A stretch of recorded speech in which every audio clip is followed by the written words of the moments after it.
actually one of the original glass bottom rowboats, and it was placed down there purposely around 1940 or so just to add some character to the spring.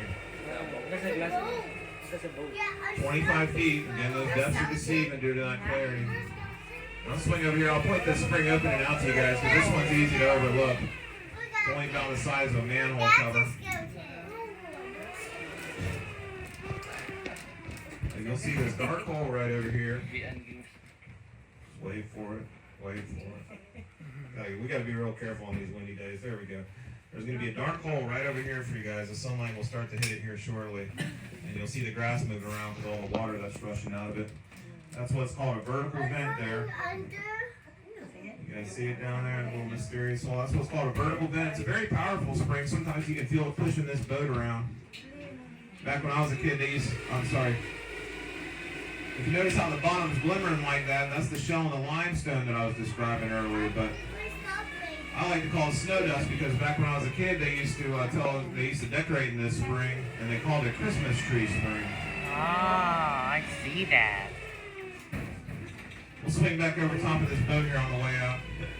Now, I've been a boat captain over 20 years, so I'm not quite sure why I'm so entertained by seeing a boat laying on the bottom like that, because obviously that's not a very good day at the office, but it's not my boat. I'll point something out to you guys, too. It's a good time to see it because sometimes this boat can get kind of overgrown with grass, but if you look real carefully down the middle of that, you'll see that middle pane missing out of that glass. So that's what the viewing panel was back in the day. It was just a small piece of glass. Sometimes you can't see that. What do you think, folks? You like my favorite spring or what? Yeah. I get people on the boats, they do these tours regularly, and they think they know it all, seen it all, until I bring them into this one. They've never seen this spring before, so that's always neat to be able to show people something new. All right, folks, we're going to get back out here in this main river.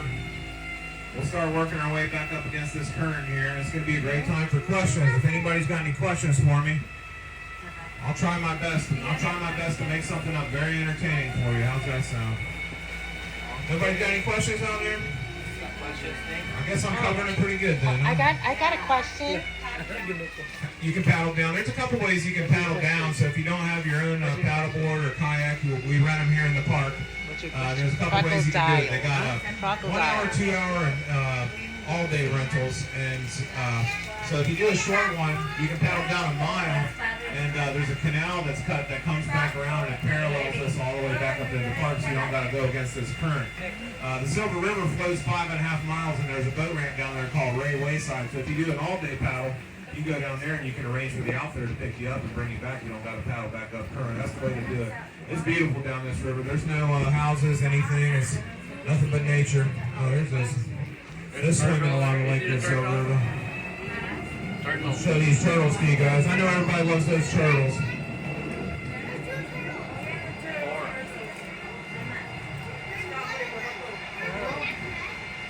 I'll put them right out the front door for you guys so you can get a good look at those turtles. I take these turtles for granted because I grew up here, but there's people that get on these boats, they've never seen a real turtle in their lifetime, so that's always cool.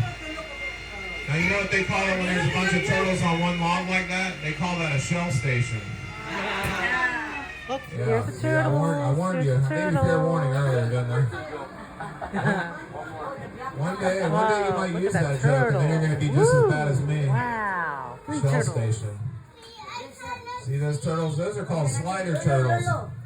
The little one up there, everyone likes the babies. You see how it's got those algae growing on some of their backs, and you see how the one closest to it's got that nice shiny shell? That's why they get up in the sun. That sunlight will dry that algae off their shell, and it'll flake off. That keeps their shells nice and shiny, healthy. If they don't dry that algae off, it'll get a fungus growing on it, and that'll cause an infection. So that's why they get out in the sun and dry that out. They will measure the health of a river by its turtle population. So once a year they come through this river, they try to capture as many as they can. They scan them to see if they've been captured before. If not, they put a tag in them. And I'm happy to report that the Silver River does have an A+ on its turtle population. We've got many different types of turtles in there. Those right there on that log, those are called slider turtles. And we got red belly, yellow belly, and orange belly sliders. We also got soft shell turtles in here. Those soft shell turtles will get about 3 foot in diameter and live about 35 years. We got snapping turtles in here. Those will get about 4 foot in diameter. They'll live over 100 years. We got one in here that I really like. It's my favorite. It's called the loggerhead musk. A lot of people don't know this turtle. It's a little turtle. They only fully grown. They only get about the size of a tennis ball. So when people see them, they go, "Oh, it's a baby turtle." But those loggerhead musk turtles, they can live over 85 years. So they're a neat turtle. There's a bird. Woo! Look at the bird. That bird you're seeing over there, that's called an anahinga. Anahinga? And if you look real carefully, look how sharp that beak is on that anahinga. Oh my God. That those anahingas, they can swim down 60 It is a feet deep. hinga. And they'll use that sharp beak to Wow. spearfish with. They swim down, they spearfish right on the end of their beak. They swim it back to the Ooh. surface, shake their head, throw the fish in the air, and they catch it in their mouth head first every time so the fins don't get it. Ah. Another nickname for that anahinga is called the snake bird, because if you see one swimming through the water, all that sticks out is just its head and its neck. Kind of looks like a snake. They call that the snake bird.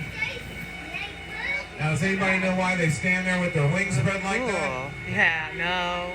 Well, there's another one that usually sits up here. He always has his wings spread. Well, drying them off, yes, but as I just explained, they are a fishing bird, and we all know how fishermen like to brag, so they just stand there all day long about this There's big. another one. Woo, Here's another one of those that's- anahingas. This one wow. looks like it just got out of the water. You can see how slender that neck looks. Oh. Take a look how sharp that beak is. Ah. That's a neat bird, isn't it? Wow.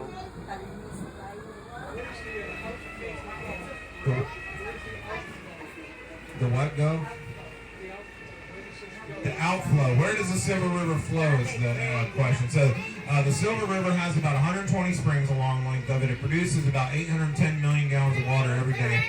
That water flows 5.5 miles till it gets to another river called the Ocklawaha. The Ocklawaha then flows 35 miles east to the St. John's. The St. John's then flows 120 miles north, and all this water exits into the Atlantic Ocean by a little city called Jacksonville. A lot of people think this water goes west and it goes east. About 200 miles till it gets to the coastline. As we're getting close to the dock here, some of y'all might be thinking that this is the end of the river, the end of our tour. But in fact, this is where it all begins, folks. Daddy, do This you is like the the beginning of boat river tour? of Head Spring. How about you We guys? like to say the best for last because this is Atafara, when we get all Olivia, the oohs and the ahs. So I would encourage everybody Cassandra, to keep your eyes on the Aquilini. glass because the water depths are going to be dropping to about 50 feet here. And Gloria, and the Ding Ding, and Koya. Dennis, do you like the ride? I'd like to officially You wanna- welcome do you wanna ride everybody again next to time? the Mammoth Spring. Woohoo. All right, say it with me, folks. That wasn't very good. You guys want to try it again? That's more fun, isn't it? 50 feet deep. And that spring opening's underneath me, so I'll be spinning this boat around to make sure everybody can see it. The spring opening is 65 feet wide. It's 6 foot tall in the center. It produces between 300 and 500 million gallons of water every day. That does make it a magnitude 1 spring. That also makes it one of the largest natural springs on the entire planet. So just to give you guys an idea how much water is coming out of this spring, this all might look like the same water as when we left the dock earlier. In fact, this entire river basin has already refilled itself since we left. Every 24 minutes this river basin fills up. That would fill an Olympic swimming pool in 4 minutes. And you guys remember when I told you to make that mental note on all that water that was rushing down the river? If you take a look around us, this river doesn't go any farther. So all that water that you saw going down this river throughout our trip, it's all coming out of these springs I've showed you today, mainly this one.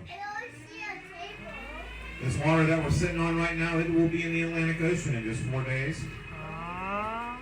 And while you're looking down there, you might see some fish, you might see a turtle, you might see a cell phone, you might see some sunglasses. You might see a bucket of chickens. Some interesting things have made their way down there over the years. But we do got divers, and they swim down this river periodically to keep everything looking pristine for us. What do y'all folks think? How's the river looking to you today? It's amazing. Beautiful. It was a Good. blast. We're very proud of it. Thank you. Now, ABC owned this park for many years, American Broadcast Company. During those years, they did a lot of filming here, and one of the things they filmed it was a show called I Spy. It was in the late 60s, early 70s. It had Robert Culp and young Bill Cosby in it. And one of the episodes of I Spy was called The Seventh Captain. They had thought they found the lost city of Atlantis. They filmed that right over here, and they left a couple movie props down here for me to show everybody. We can't leave them out because they're pretty iconic here at Silver Springs. Coming into view is going to be 3 statues. And those statues, they represent Zeus, Poseidon, and Hades. Wow.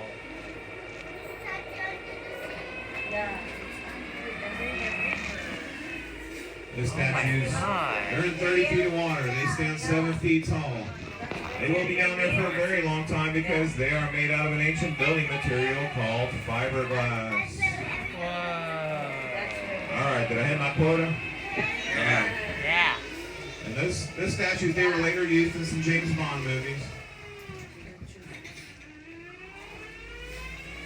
Oh, there's more Everybody see those fishes. statues down there? Yeah. Would anybody like to get a closer look?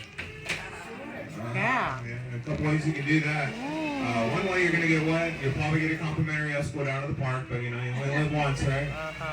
Another way is, originally there was 12 of those down there, and whenever ABC started pulling out of the park, they started removing them. Well, the locals said, leave them down there, we like them, so they did leave us a few. 3 of them are down there, 2 more of them are floating around, and I'm not quite sure where the second one ended up, because they're moving some things around on me, but there is one in the Discovery Center there. You can go in there, see it and touch it and feel it, get a picture taken next to it. There's some other very neat things throughout the park, so I do encourage everybody to do some exploring today. Now, I always love showing people those statues, but there's one reason that I don't like it is because, unfortunately, it marks the end of our tour. So at this time, folks, I got to thank everybody very much for joining me today. We hope you enjoyed your